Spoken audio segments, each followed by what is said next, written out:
अस्सलाम वालेकुम, मैं हूं मुस्तफ़ा एहसान। आप देख रहे हैं PNN TV। 14 अगस्त की आमद है और 14 अगस्त की आमद के साथ ही मुहब्बे वतन शहरी आज़ादी का जश्न मनाने, वतन से मोहब्बत का इजहार करने के लिए इंतहाई पुरजोश दिखाई दे रहे हैं। बाज़ारों गलियों में जश्न आज़ादी के हवाले से अशिया वाले आर्ट स्टार सज गए हैं, जहाँ शहरी अपने बच्चों के हमरा झंडे, झंडियों और आज़ादी की मुनासबत से दीगर अशिया की खरीदारी में मसरूफ़ हैं। शहर की मुख्तलिफ तलीमी शख्सियात ने भी PNN TV से आज़ादी के अहम दिन के हवाले से बातचीत की है। आइए आपको सुनवाते हैं। अगस्त जो है वो आ रहा है आगे, तो इसके बारे में आप कोई पैगाम देना चाहेंगे? जी, मैं सबसे पहले तो PNN TV वालों का, इस चैनल वालों का शुक्रिया अदा करता हूँ कि जिन्होंने मुझे 14 अगस्त के बारे से कुछ कहने का मौका दिया।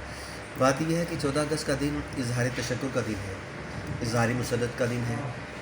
खुशी भी मनानी चाहिए और अल्लाह ताला के हुजूर शुक्र भी अदा करना चाहिए जिसने हमें इतना अजीम मुल्क अता फरमाया। पाकिस्तान कब बना, कब ऐलान हुआ? 27वीं शब कदर, शब जुमा, और इत्तिफाक से मेरी पैदाइश भी शब जुमा और 27वीं रात की है।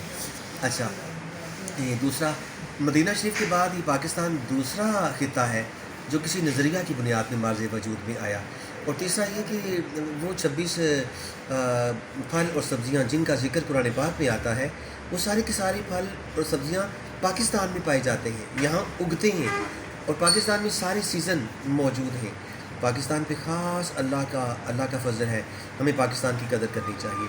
मैं इस हवाले से ये कहूँगा, मेरे पाकिस्तानी भाइयों, मेरे वतन की चुगलियाँ और गिबतें ना किया करो, बल्कि पाकिस्तान से प्यार करो, और जिससे बंदा प्यार करता है उसकी चुगली और गिबत नहीं करता। इस्लाम जिंदाबाद, पाकिस्तान पाइंदाबाद, और PNN जिंदाबाद। अब तक के लिए इतना ही। मजीद खबरों की तफसीलात जानने के लिए विजिट कीजिए हमारी वेबसाइट PNNTV.online और रहिए हर खबर से बाखबर।